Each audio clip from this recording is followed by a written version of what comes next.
नमस्कार। आज हम अपने सेकेंड चैप्टर का वीडियो नंबर 2 स्टार्ट करने वाले हैं। वीडियो नंबर 1 में हमने पढ़ा था कि डिफरेंशियल क्या होता है, जितना कि हमारे फिजिक्स के लिए जरूरी है उतना। सेकेंड हमारा टॉपिक है इंटीग्रेशन। हिंदी में उसे हम क्या कहते हैं? समाकलन। तो अगर नाम से ही आप देखो तो आपको थोड़ा सा समझ में आएगा कि समाकलन होता क्या है। समाकलन मीन्स एक विशेष प्रकार का जोड़ होता है। आइए समझते हैं कैसे। तो इसमें हमने कहा कि हमारे पास एक ग्राफ है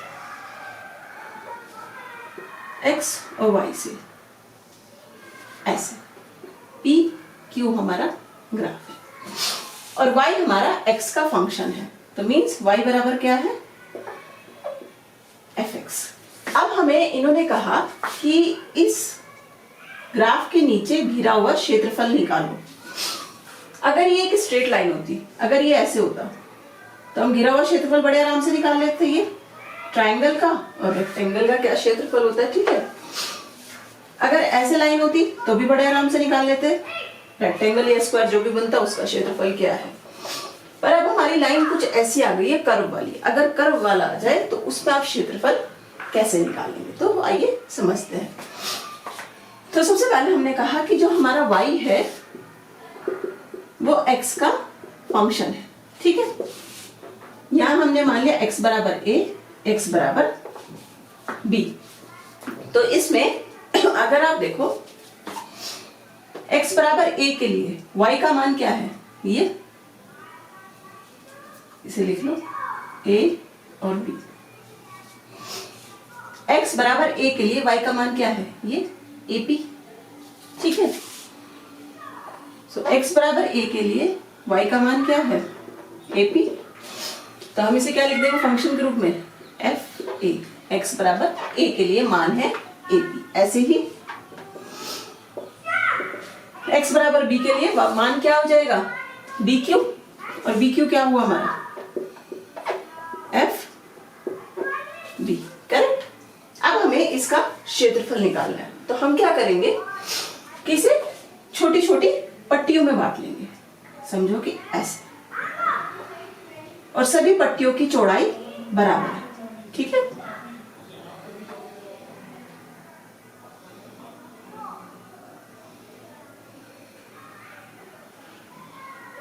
ठीक है। अब इसमें एक चीज देखो, अगर हमें कहें कि पहली पट्टी का हमें क्षेत्रफल निकालना है तो पट्टी क्या होगी, यहां तक, ठीक है। तभी तो ये भुजा और ये भुजा दोनों बराबर होगी, है ना। तो इसमें हम क्या लिखेंगे, अपनी पहली पट्टी का क्षेत्रफल, नंबर दे देते हैं, चलो इन्हें नाम दे देते हैं। ये हमारी 1 2 3 4 5, और हमने कहा कि ये हमने n पट्टियों में बांट दिया, ठीक है।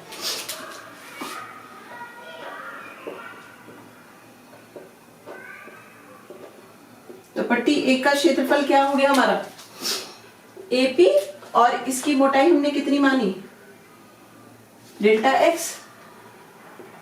AP डेल्टा x, AP हमारा क्या है, FA। तो हम इसे क्या लिख सकते हैं, FA डेल्टा x। अब आ जाओ दूसरी पट्टी पे। दूसरी पट्टी को अगर आप देखो तो ये वाली है हमारी, ये वाली दूसरी पट्टी है। तो y का मान कुछ और हो जाएगा, करेक्ट। अब हमने कहा कि सबकी मोटाइयां बराबर है, तो ये भी कितना होगा, डेल्टा x, करेक्ट। तो दूसरी पट्टी की शुरुआत हमारी कहां से होगी, पट्टी 2 का क्षेत्रफल क्या होगा, f a plus delta x into delta x, correct. ऐसे ही हम करते करते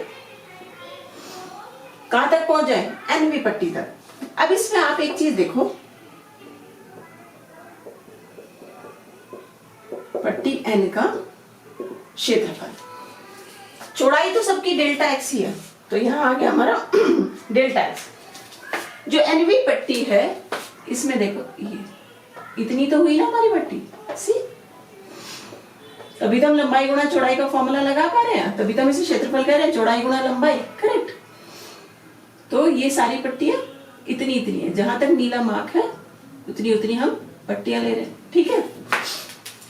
आप अब देखो दूसरी पट्टी में डेल्टा x, पहली पत्ती में डेल्टा एक्स है ही नहीं, तो जब हम यहाँ एनवी पट्टी के लिए लिखेंगे तो कैसे लिखेंगे, a plus n minus 1 delta x, correct.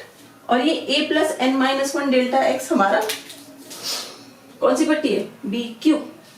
B Q को हम पट्टी बी भी बोल रहे हैं, एफ बी डेल्टा एक्स, ये भी लिख सकते हो और ये भी लिख सकते हो, दोनों बराबर है। अब हमारा टोटल क्षेत्रफल कितना होगा अगर हम इसका निकालें, तो टोटल क्षेत्रफल निकालने के लिए हम लोग क्या करते थे, समीशन। टोटल क्षेत्रफल को हमने दिखा दिया ए से, summation i is equals to 1 to n, ठीक है। और यहां हमने लिख दिया F x i delta x, x1 आई जब हमारा 1 होगा मीनिंग पहली पट्टी F a delta x, x2 दूसरी पट्टी F a plus delta x dot F x. तो कैसे आ जाएगा, अगर आप ये समीशन खोलो तो ये आएगा f a delta x a plus delta x dot delta x plus and so on f b delta x. या तो ये लिख लो या आप लिख सकते हो f a plus n minus 1 x delta x, correct. तो ये तो हो गया हमारा क्षेत्रफल, पर इसमें अब एक चीज देखो कि जो ये क्षेत्रफल है क्या ये सच में ग्राफ के नीचे का सारे भाग का क्षेत्रफल है, तो आंसर हमारा होगा नहीं। क्यों, देखो हमने लिखा है पट्टियों का क्षेत्रफल, पहली पट्टी दूसरी तीसरी चौथी सबको हम जोड़ते चले गए, ठीक है। पर हर पट्टी के ऊपर एक ही त्रिभुज सा बना हुआ है ना, ये क्षेत्रफल तो हमारा काउंट नहीं हुआ है ना, ये तो हमारा काउंट नहीं हुआ। तो अब इसके लिए क्या करना है, तो यहां पे एक चीज समझो कि हर पट्टी की चौड़ाई कितनी है, डेल्टा एक्स, पट्टियां कितनी है, एन कितनी दूरी में आ रही है, बी माइनस ए में। तो क्या इसे ऐसे लिख सकते हैं, b minus a is equals to n delta x, correct. N का मान बी माइनस ए बटे डेल्टा एक्स। अब इसे समझो, हमने कहा एन नंबर ऑफ पट्टियों की संख्या बराबर है बी माइनस ए बटे एक पट्टी की चौड़ाई के। अगर हम इसमें ये संख्या बढ़ा दें, अगर संख्या हम इसमें बढ़ा दें तो हमारी क्या होगा, जैसे जैसे आप पट्टियों की संख्या बढ़ाते चले जाओगे, यहाँ पे क्या करो कि इस एक पट्टी की जगह एक और पट्टी बना दो, डेल्टा एक्स आप कम करते चले जा रहे हो, डेल्टा एक्स कम करते चले जाओगे, एन हमारा बढ़ता चलेगा। जैसे जैसे आप ये डेल्टा एक्स कम करोगे, अब देखो त्रिभुज का भाग, यहाँ पे समझो अभी त्रिभुज इतना था, आपने कहा कि आपने इसे और कम चौड़ाई कर दी, तो अब की बारी क्या हुआ, ये जो भाग हमारा पहले रह रहा था ये हमने कवर कर लिया, ठीक है। तो जैसे जैसे आप डेल्टा एक्स बढ़ाते चले जाओगे आपका सारा एरिया धीरे धीरे कवर होता चला जाएगा। तो जब हमारा डेल्टा एक्स किस पे आ जाए, डेल्टा एक्स हमारा हो जाए करीब करीब 0 के बराबर, तो उस स्थिति में हम क्षेत्रफल को कैसे लिखेंगे, ए 1 to n लिमिट सीमांत मान पे पहुंच गया हमारा delta x tends to 0,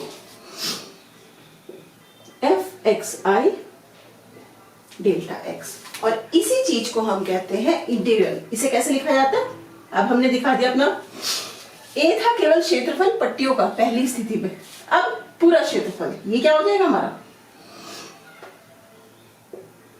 f x D x. जब हमारा डेल्टा एक्स बहुत छोटा हो जाता है उसे हम डी एक्स लिख देते हैं। पिछली वीडियो में मैंने आपको बताया था लिमिट कहां से कहां तक, ए से बी तक। तो ये होता है हमारा इंटीग्रल। जब हमारा ग्राफ हमारे पास ऐसा हो कि हम समीशन करके उसका क्षेत्रफल ना निकाल पाए, तो इंटीग्रल की सहायता से हमारा कोई भी भाग नहीं छूटेगा, पूरे का हम एरिया निकाल सकते हैं। तो इंटीग्रल बेसिकली क्या दिखाता है, डिफरेंशियल हमारा दिखाता था ढाल को, स्लोप को, किसी रेखा का एक्स अक्ष के साथ क्या स्लोप बनाया हुआ है। इंटीग्रल हमारा क्या दिखाता है, एरिया को, किसी ग्राफ का, एक्स वाई ग्राफ के लिए किसी भी ग्राफ जो हमने खींचा उसका एरिया कितना होगा। अब इसमें जरूरी तो नहीं ए से बी, अगर वो आपको पूछ ले कि भाई चौथी पट्टी से लेके चौथी, पांचवी, छठी, सातवीं पट्टी तक का बता दो, तो आप क्या करोगे। सपोज यहाँ पे हमारा मान दिया हुआ है x, यहाँ पे y, तो बस इतने का निकालना है आपको क्षेत्रफल। दिखाई दे रहा है ना, इतना एरिया। तो क्या करेंगे, लिमिट चेंज कर दो, a टू b की जगह क्या कर दो, x से y तक। तो सारा ही नहीं, अगर वो कुछ भाग का भी एरिया पूछे तो इसकी सहायता से हम निकाल सकते हैं। दूसरा हमारा एक और चीज होती है, तो ये तो हुई पहली बात। दूसरी परिभाषा हमारी ऐसे आती है कि जो हमारा समाकलन होता है वो अवकलन का इनवर्स होता है, उत्क्रम होता है। समझते हैं कैसे।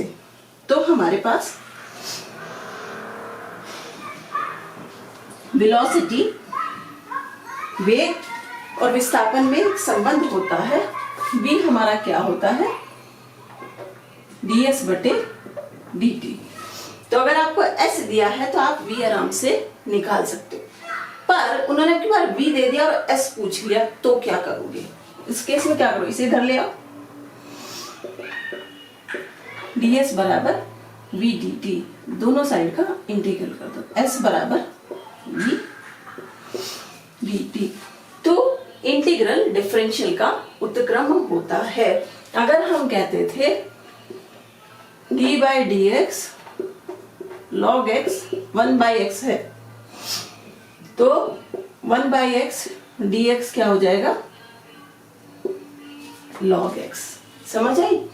तो हमारे इंटीग्रल को हमने दो प्रकार से आपको समझाया। एक इंटीग्रल हमारा होता है xy ग्राफ में दिया हुआ क्षेत्रफल, दूसरा इंटीग्रल हमारा समाकलन का अपोजिट होता है, इनवर्स होता है, उत्क्रम होता है। ठीक है।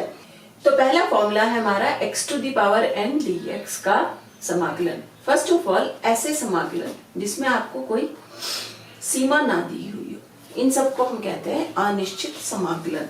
और जब हम इन्हें सॉल्व करते हैं तो इन सब में हम एक नियतांक जोड़ देते हैं, कांस्टेंट जोड़ देते हैं, कुछ भी। ठीक है, c लिख देते हैं भीतर। अब x to the power n dx का इंटीग्रल हमारा क्या होगा, x की power n+1 by n+1। Example देख लो, इसने इन्होंने कहा x टू द पावर 5 का इंटीग्रल करो, तो कैसे करोगे, +1 प्लस c, x की पावर 6/6 प्लस c। सपोज करो कि हमारा n का मान, इन्होंने क्या कह रहे हैं, इन्होंने कहा कि n का मान -1 के बराबर नहीं होना चाहिए, बाकी और कुछ भी हो सकता है। अब हमने कहा कि n का मान 0 हो गया, मीनिंग ऐसे हो गया 0 dx, करेक्ट। तो इसे कैसे निकालोगे, x बटे 0+1 बटे 0+1 plus c, meaning x plus c। x 0 को हम कह सकते हैं, dx भी तो कह सकते हैं। तो इंटीग्रल ऑफ dx खाली, जब कुछ भी ना हो खाली dx हो तो उसका इंटीग्रल ऑफ dx हमारा होगा x। ये याद रखने वाली बात है। ठीक है। अब लेके देख लेते हैं -2। x का मान अगर -2 है तो क्या होगा, तो उस स्थिति में हम x का पावर -2, तो क्या हो जाएगा, ये x का power -2 plus 1 -2 plus 1 plus c, x की पावर -1 प्लस c। यहाँ हम लिख सकते हैं -1/x प्लस c। अब देखते हैं अगर n हमारा -1 हो जाए तो उस स्थिति में क्या होगा। क्यों इन्होंने कहा कि n -1 के बराबर नहीं हो सकता। यहाँ ले लो -1, तो क्या हो गया, x -1 plus 1 -1 plus 1 plus c। x to the power 0 हो गया। 0 का मीनिंग क्या होता है, 1 बटे 0 प्लस c। अब अगर आपका हर में 0 है तो आपका पूरा मान इसे हम क्या लिख देते हैं, इन्फिनिटी। तो हमारा तो कोई कुछ इंटीग्रल नहीं निकला इसका। ठीक है ना। और एक और बात अगर आप देखो तो ये हमारा हो जाता है इन्फिनिटी, तो इसीलिए n बराबर -1 हम नहीं लेते हैं। और दूसरी चीज हमने कहा था कि इंटीग्रल हमारा डिफरेंशियल का इनवर्स होता है, उसका उत्क्रम होता है। अगर आप इसे ध्यान से देखो तो ये क्या है, 1/x और 1/x हमारा किसका डिफरेंशियल होता था? log EX। तो इसका आंसर हमारे पास ऑलरेडी दिया हुआ है, log EX प्लस C। ठीक है, तो n का मान -1 छोड़ के कुछ भी हो हमारा फॉर्मूला ये जाएगा। 1/x के लिए log EX प्लस C, ये तो सीधा फॉर्मूला है। नेक्स्ट हमारा आता है u, हमारा क्या है? u x का कोई फलन है, तब हमें निकालना है। कुछ ऐसे दिया हुआ है, तो सपोज इन्होंने c क्या है हमारा एक नियतांक, करेक्ट। तो एग्जाम्पल अगर हम लिखें तो एग्जाम्पल हमारा ऐसे हो जाएगा, 5x² दे दिया dx, तो उसका क्या करूं? तो 5 आप शुरुआत में ले जाओ, x² dx। अब ये सेम ये फॉर्मूला बन गया दोबारा से, तो क्या हो जाएगा? 5x³ 3 + 6 answer, correct. तो ट्रिग्नोमेट्री के हमारे फॉर्मूला है sin x dx क्या होगा? -cos x, cos का integral sin x, sec² x का integral tan x, cosec² x का integral -cot x, sec x tan x का integral sec x, cosec x cot x का integral -cosec x। ठीक है, next हमारा है e⁻x dx = e⁻x + c। तो e⁻x हमारा एक ऐसा फंक्शन है जिसका डिफरेंशियल और इंटीग्रल दोनों बराबर होते हैं, दोनों में इसका मान e⁻x ही आता है। नेक्स्ट है, अगर हमारे u और v x के फलन है और दोनों जोड़ में है, तो फिर उसका इंटीग्रल कैसे निकालोगे? तो आप u का इंटीग्रल सेपरेट निकाल दो प्लस v का इंटीग्रल आप सेपरेट निकाल दो। तो अब एक एग्जांपल ले लेते हैं। एग्जांपल जैसे हमने दिया sin x + e⁻x dx, तो हम क्या करेंगे? sin x dx e⁻x dx + c। sin x का क्या हो जाएगा? sin x का cos x -cos x, dx का प्लस e⁻x + c आंसर। ऐसे ही अगर आप एक और एग्जांपल ले लो, इन्होंने कहा कि हमारे पास है ax² + bx + c dx, इसका इंटीग्रल निकालो। तो क्या करोगे? सबका अलग अलग करके लिख दोगे, ax² dx + bx dx + c dx। अब देखो a तो कांस्टेंट है, बाहर आ गया, x² का क्या होगा? x³ 3 प्लस b कांस्टेंट है, बाहर आ गया, x का क्या होगा? x² 2, c है कांस्टेंट, dx का इंटीग्रल क्या होता है? x प्लस कोई भी कांस्टेंट हमने लगा दिया z। c हमने नहीं लिखा क्योंकि c इन्होंने दोबारा से पहले हमें दिया हुआ है। तो ऐसे हम करते हैं अगर हमारा एडिशन दिया हुआ हो। नेक्स्ट हमारा आता है कि अगर हमारा गुणन में है, u और v हमारे x के फलन है, गुणन में है, तो इंटीग्रल हम कैसे निकालेंगे? u v dx, फिर पहली टर्म का differential dot v dx, again integral bracket और फिर से इंटीग्रल। समझते हैं कैसे। अब इसमें हम कैसे डिसाइड करेंगे? सपोज हमें ये दे दिया x e⁻x dx निकालो, हम कैसे डिसाइड करेंगे कौन सा हम u ले, कौन सा हम v ले? तो उसके लिए भी एक ट्रिक होती है, एक फॉर्मूला होता है, उसे आप याद रखिए। I का मतलब है इनवर्स, ट्रिग्नोमेट्री, मेट्रिक। जितने भी इनवर्स में होंगे, sine inverse, tan inverse, cos inverse, वो। L का मतलब है लॉग वाले फंक्शन, A का मतलब है एलजेब्रिक फंक्शन। एलजेब्रिक मीन्स बीजगणितीय।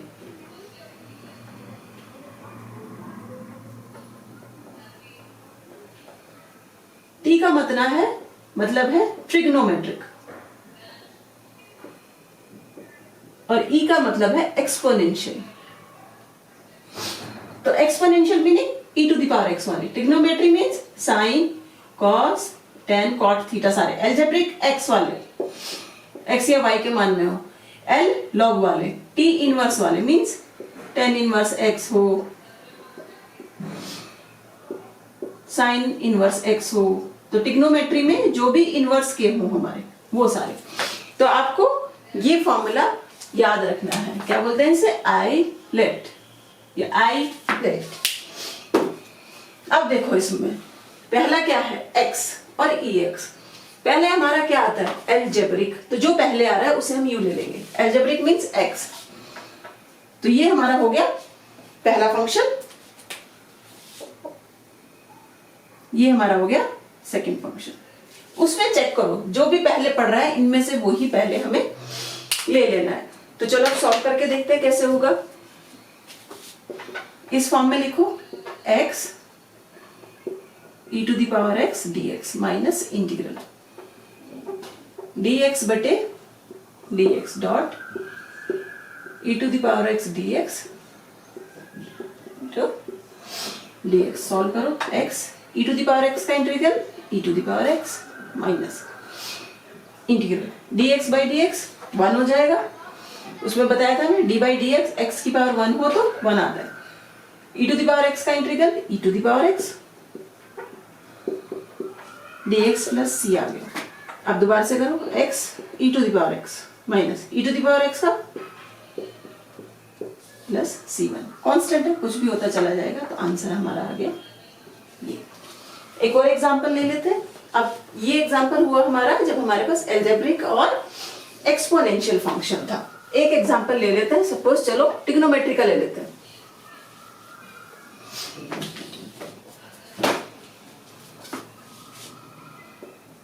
x sin x dx, तो इसमें चेक करो पहले क्या आ रहा है? ये एल्जेब्रिक है, ये ट्रिग्नोमेट्री है। I let inverse log algebraic, algebraic पहले आ रहा है, तो ये हमारा हो गया u और ये हो गया v। चलो उसमें रखो, क्या आएगा? x sin x dx minus integral dx बटे dx। चलो इसमें थोड़ा सा चेंज कर लेते हैं, एक्स स्क्वायर लिख लेते हैं। X square sin x dx bracket dx। X square sin x का इंटीग्रल क्या होता है? Minus cos x, cos x minus लगा minus d by D X. X square का डी डिफरेंशियल क्या होता है? 2x हो जाएगा। क्या होता था? x to the power n का d by D x n x की पावर n माइनस 1, ठीक है। साइन x का integral minus cos x dx। यहाँ माइनस को हमने क्या कर लिया? माइनस था तो प्लस हो गया। अब इसमें देखो ये टर्म तो हो गई, दोबारा से हमारा क्या आ गया? गुणन में ये क्या है? एल्जेब्रिक, ये इनवर्स। तो अब इसका दोबारा से करेंगे।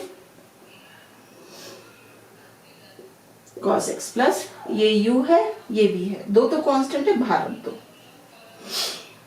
x integral cos x minus integral dx बटे dx cos x dx bracket बंद dx। एक खत्म। चलो इससे स्टार्ट करते हैं। तो अब क्या होगा? सॉल्व करोगे तो minus x square cos x plus 2, यहाँ पर dx रहेगा। x cos x का क्या है? sin x minus dx by dx 1, cos x का sin x dx। अब ऊपर लिख लेते हैं, क्या आएगा?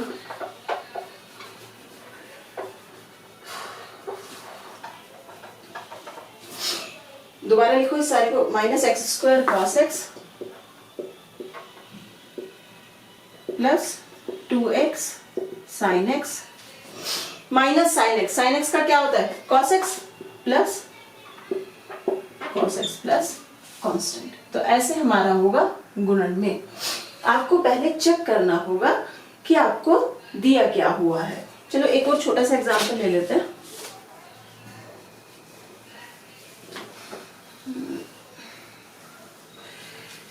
एग्जाम्पल हमारे पास हो गया x log x dx हमें निकालना है क्या है। तो पहले देखो इसमें क्या आता है? इनवर्स वो हमारे पास नहीं है, लॉग, हमारे पास लॉग है। तो क्या ये हमारा u होगा, ये हमारा v होगा, ठीक है। जो उसमें पहले आ रहा है वही हमें यहाँ पे पहले लेना है। तो क्या हो जाएगा, log x x dx minus d बटे dx log x x dx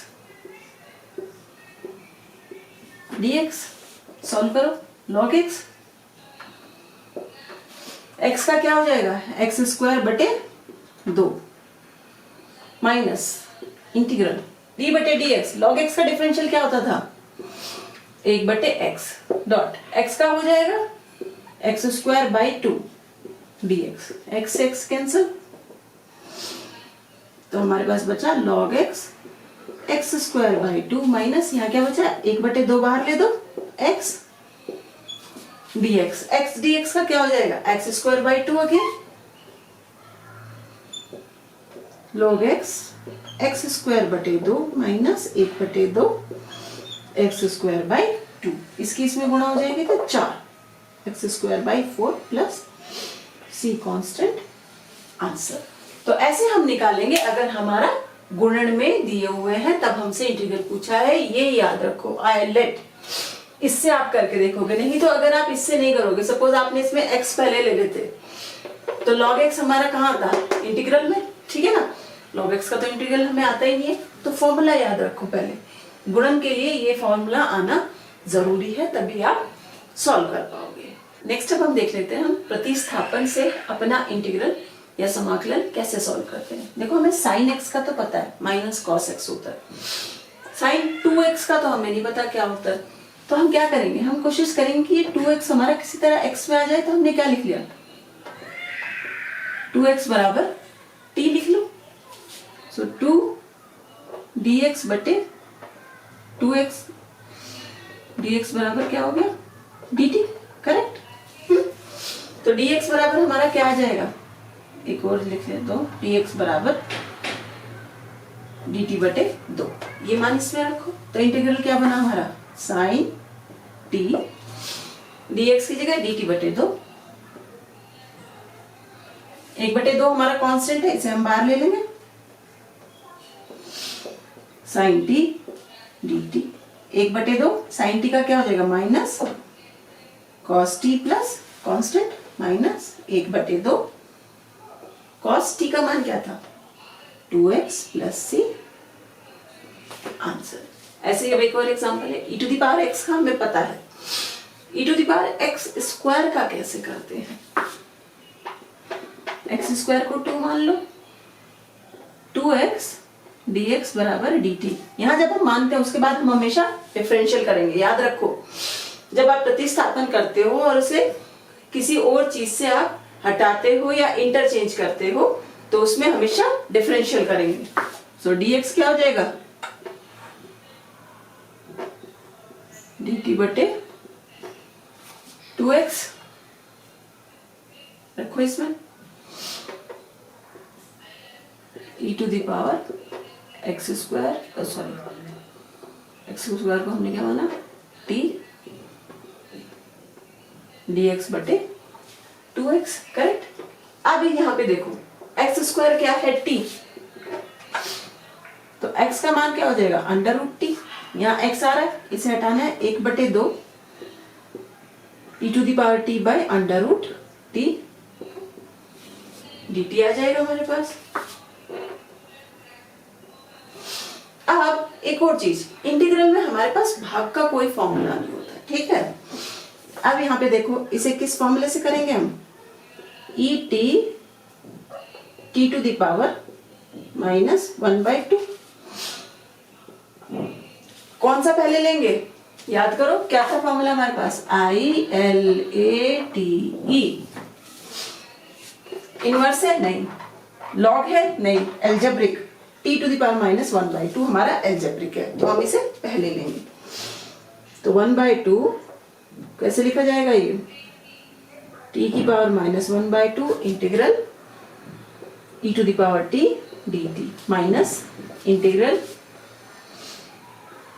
d by dt t to the power minus 1/2 into integral e to the power t dt पूरे का इंटीग्रल। सॉल्व करो फर्दर तो क्या आएगा 1/2√t लिख सकते हैं इसे, तो ये e to the power t minus t की पावर माइनस हाफ, तो क्या हो जाएगा t की पावर माइनस हाफ का डिफरेंशियल क्या होगा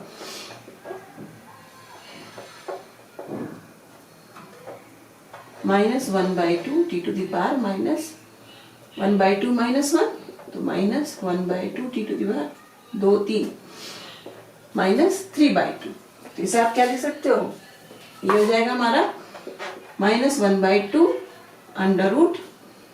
√t³, तो यहाँ लिख दो minus minus plus √t³ e to the power t dt is et dt। तो आप इसे फर्दर सॉल्व कर दो और आपको आपका आंसर मिल जाएगा। ठीक है, अब नेक्स्ट देखते हैं। नेक्स्ट है हमारा 2x + 3। तो इसका या तो आप क्यूब निकाल लो, तब आप निकाल सकते हो, या फिर बड़ा सिंपल है, सबसे पहले क्या कर दो y रख दो, इसे y t कुछ भी जो मन करे आपका z। 2x + 3 तो dy क्या हो जाएगा 2x dx + 0, डिफरेंशियल कर रहे हैं ना, तो dy बराबर 2 dx। यहां रखो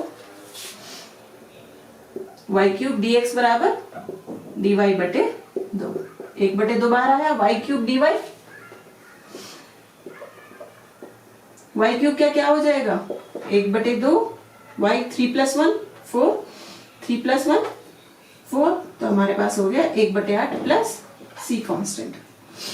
y क्या है 2x + 3 4 plus c answer.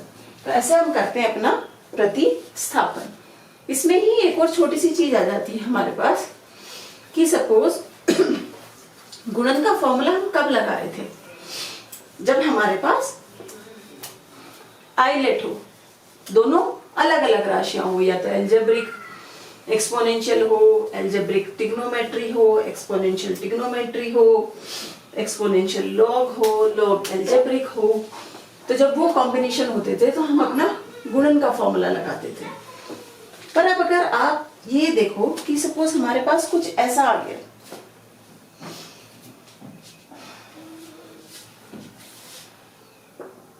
sin x cos x dx, दोनों के दोनों ही हमारे क्या है ट्रिग्नोमेट्री। तो अब क्या करें, तो इसमें हम लगाते हैं प्रतिस्थापन। कोई सा भी एक मान लो, वो आपकी मर्जी है, दोनों से हो जाएगा। cos x को हमने क्या मान लिया t, cos का क्या होता था माइनस sin x dx बराबर dt, तो dx बराबर क्या हो गया dt बटे sin x माइनस, यहाँ रख दो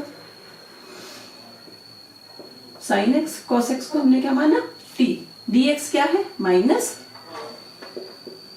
dt बटे sin x, x से x कट गया। एक और बात ध्यान रखो, जब आप ये प्रतिस्थापन यूज करते हो तो फिर आपका सारा का सारा इंटीग्रल t में बदल जाना चाहिए, कोई भी x की टर्म नहीं रहनी चाहिए। अगर कोई भी आपकी x की टर्म रह रही है, इसका मतलब आपने कहीं ना कहीं गलती करी है। ठीक है, -t dt, t का क्या हो जाएगा t² 2 plus c minus t की जगह पे क्या रखेंगे cos² x आंसर। ठीक है, तो ऐसे हम करेंगे अगर हमारे दोनों सेम दिए हुए हों। कुछ और एग्जांपल ले लेते हैं, इसमें हमारा एक ले लेते हैं, चलो sin theta cos cube theta d theta, ऐसे करके दिया हुआ है। जरूरी नहीं कि आपका हमेशा वो आपको x में ही दे इंटीग्रल, y में भी हो सकता है, z में भी हो सकता है, t में भी दे देगा, सब बातें समान है। आपको मेन किस पे ध्यान देना है कि ये किस में दिया हुआ है। इसके अलावा अगर कोई और भी टर्म दी हुई है, सपोज यहाँ पे अगर मैं ये लिख दूं ये दिया हुआ है, तो इस एक केस में हमारा एक्स स्क्वायर क्या हो जाएगा, कांस्टेंट, और एक्स स्क्वायर को हम बाहर लिख देंगे, इसका कोई इंटीग्रल नहीं करेंगे, ठीक है। तो हमेशा ध्यान दो कि डी किस में आपका लिखा हुआ है, dx है, dt है, dy है, d थीटा है, या और उन्होंने क्या मान आपको दिए हुए हैं, ठीक है। तो अब हम यहाँ पे क्या मान लेते हैं, cos थीटा को हम अपना मान लेते हैं t, cos theta equals to t। cos theta का क्या होगा, minus sine theta d theta बटे बराबर dt। तो d थीटा का मान क्या हो गया, साइन थीटा, ये मान उठा के यहाँ रख दो, तो आपका क्या आएगा integral, sine theta, cos theta को हमने t माना, तो यहाँ क्या हो गया t क्यूब, d थीटा की जगह क्या हुआ माइनस dt बटे साइन थीटा, साइन थीटा से साइन थीटा कैंसिल, हमारे पास बचा t क्यूब dt, या ऐसे भी तो लिख सकते हैं ना, t की पावर -3 dt, करेक्ट। करो, x की पावर n का क्या फॉर्मूला होता था, n x की पावर n+1 बटे n+1, तो माइनस ये हो जाएगा t की पावर -3+1 बटे -3+1 प्लस एक कांस्टेंट, तो -3+1 t -2, -3+1 -2 -+ 2। इतना मैथ तो आप सबको समझ आ रहा होगा ना, डायरेक्टली करने से, इतना भी नहीं आता तो भाई बहुत मुश्किल है, मैथ्स करना स्टार्ट करो। t हमने क्या माना, cos थीटा, तो ये हमारा हो गया cos -2 थीटा बटे 2 प्लस c। इस चीज को हम ऐसे भी तो लिख सकते हैं ना, 1/2 1 cos square theta plus constant 1/2 1 cos theta किसके बराबर होता है हमारा, sec theta, sec square theta plus c, answer. तो आपका गुणन में हो, विभाजन में हो, हमेशा याद रखो इंटीग्रल में विभाजन का कोई फॉर्मूला नहीं होता, या तो उसे प्रतिस्थापन विधि से करो या फिर उसे आप गुणन विधि में लाके फिर उसे सॉल्व करो, ठीक है। कुछ और एग्जांपल्स देख लेते हैं हम अपने विभाजन के लिए, ठीक है। तो इन्हें भी हम प्रतिस्थापन विधि से ही सॉल्व करेंगे। तो इसमें हमने मान लिया t = x + 1, तो dt बराबर dx हो गया, रखो इसमें, तो क्या आएगा, t = x + 1 है, तो x बराबर क्या हो जाएगा, t - 1, यहाँ रखो 2 t - 1 प्लस 3 बटे t, dx बराबर dt। सॉल्व करो आगे, 2t - 2 प्लस 3, तो 2t - 2 प्लस 3 प्लस 1 बटे t, dt प्लस का है, देखो ऐसे कर सकते हैं इसे, 2t बटे t plus 1/t dt, t से t कैंसिल हो गया, हमारे पास क्या आया 2 प्लस 1/t dt। हम कैसे करते थे, एक बार इसका इंटीग्रल कर दो, एक बार इसका इंटीग्रल कर दो, करोगे तो क्या आएगा 2dt plus 1/t dt। 2 dt का क्या हो गया t, 1/t का क्या हो गया log e t plus constant, t का मान रख दो x + 1, 2x + 1 plus log e x + 1 plus c, answer, ठीक है।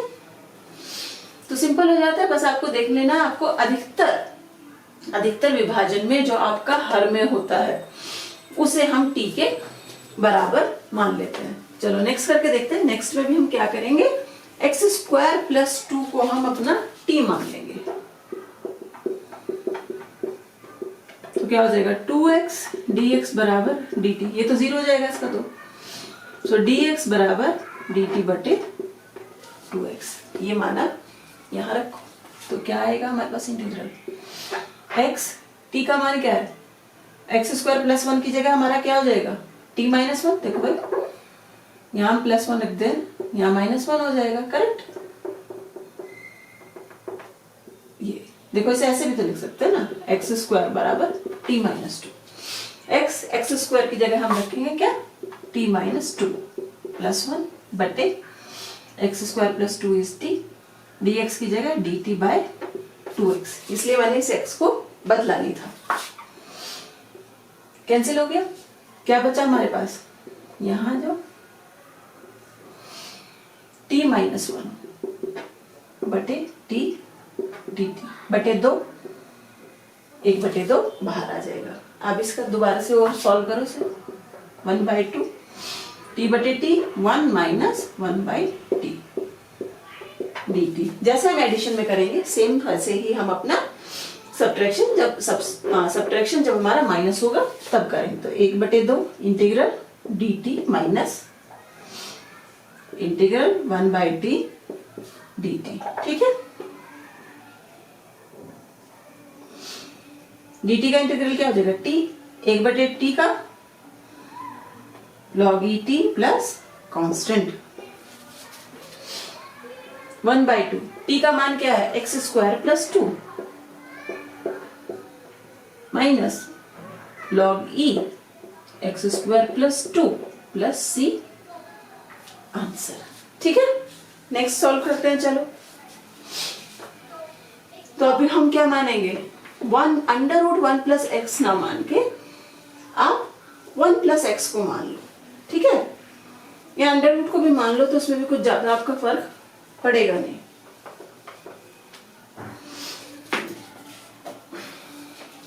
यहाँ पे हमने माना 1 + x = t, तो dx हमारा क्या हो जाएगा, dt, रखो यहाँ मान, x² क्या हो जाएगा, t - 1 बटे √t dt। सॉल्व करो इसे, t² + 1 - 2t बटे √t dt और सॉल्व करो। √t से सारों को भाग कर दो तो यहाँ पे क्या बचेगा, t की पावर 3/2 प्लस t की पावर -1/2 और यहाँ पे t की पावर 1/2 dt। एडिशन वाला कर देंगे, सबका अलग अलग इंटीग्रल निकाल देंगे तो क्या आएगा, t की पावर 3/2 का क्या होगा, t की पावर 3/2 + 1 5/2 बटे 5/2 प्लस -½ + 1 t की पावर 1/2 / 1/2 माइनस 2 t की पावर ½ 3/2 / 3/2 प्लस कांस्टेंट।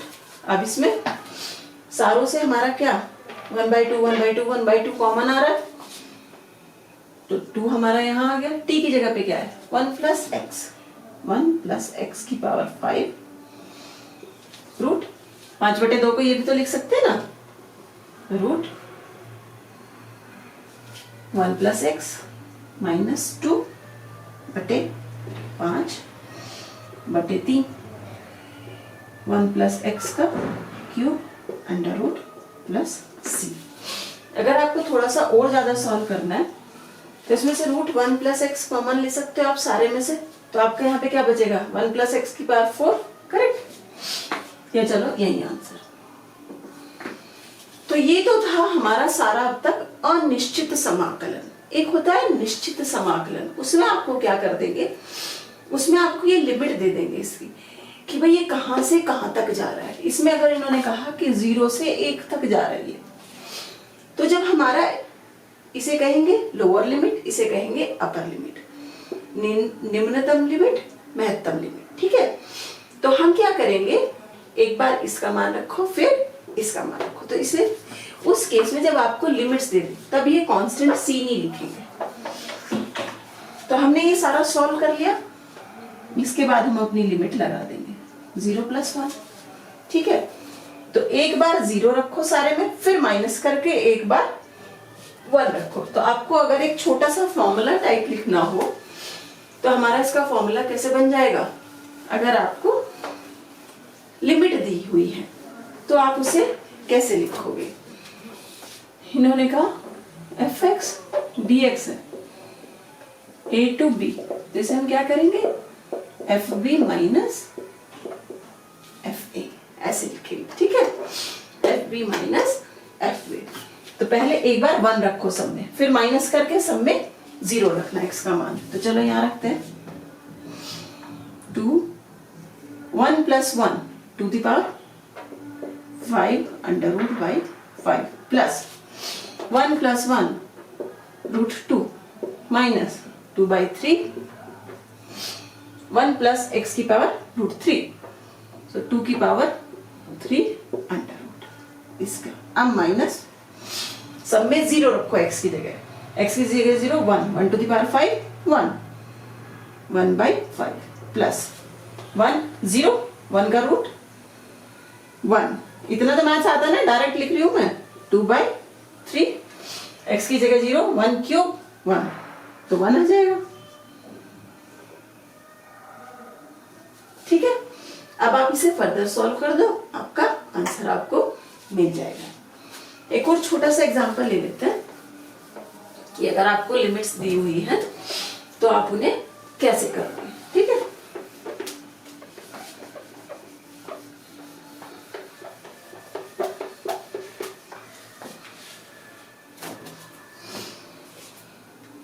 बिल्कुल सिंपल एग्जांपल लेते हैं। इन्होंने कहा x की पावर 5 dx का इंटीग्रल निकालो जब ये 0 से 2 तक हमारा मान इसका जाता है, तो इसका मान क्या होगा x टू दी पावर 6/6। अब हम कोई कांस्टेंट नहीं लिखेंगे क्योंकि इन्होंने लिमिट दे दी है, इसे कहते हैं निश्चित समाकलन। जब हमारी कोई लिमिट ना हो उसे हम कहते हैं अनिश्चित समाकलन। 0 to 2 तो 6 तो कांस्टेंट है, बाहर रख दो 1/6, पहले 2 रखो टू दी पावर 6 माइनस फिर 0 को रखो 0 to the power 6 1/6 to the power 6 answer. ठीक है, अब इसमें सपोज इसने ये लिमिट हमें दे देता -1 से 1, तब कैसे रखोगे? पहले अपर लिमिट रखनी है फिर लोअर लिमिट रखनी है। ठीक है, 1/6 तो बाहर आ गया, x की जगह क्या रखो पहले 1 - 1 रखो 1 की पावर 6 माइनस करो, फिर x की जगह लोअर लिमिट की पावर 6। ठीक है, सॉल्व करो 1/6 1 माइनस 6 क्या होगा बताओ जल्दी, माइनस माइनस प्लस हो जाएगा सारा, -1 आंसर हमारा 0। तो लिमिट पे भी निर्भर करता है कि आपका मान कैसे निकलेगा। ठीक है, तो इतना ही हमारा आज इंटीग्रेशन के लिए। पढ़ते रहिए, जितना ज्यादा सॉल्व हो सकता है। छोटे छोटे बहुत बड़े बड़े न्यूमेरिकल्स करने की कोई जरूरत नहीं है, पर आप छोटे छोटे न्यूमेरिकल्स लो, छोटे छोटे एग्जांपल्स लो, खुद से बना लो, छोटे छोटे बना के देखो कि कितना सॉल्व कर पाते हो। या जो आपको मैथ्स में जो है, वैसे ये 12th में आती है ये सब चीजें, और 12th में बहुत बड़ा है, पर आप बिल्कुल बेसिक न्यूमेरिकल्स ले लो जैसे मैंने लिया, उनका और बेसिक बना के सॉल्व करो ज्यादा से ज्यादा, तो फॉर्मूलाज आपको याद होंगे और आप कंफ्यूज नहीं होगे डिफरेंशियल और इंटीग्रल के लिए। तो आज के लिए इतना ही, जल्दी मिलेंगे नेक्स्ट वीडियो के साथ।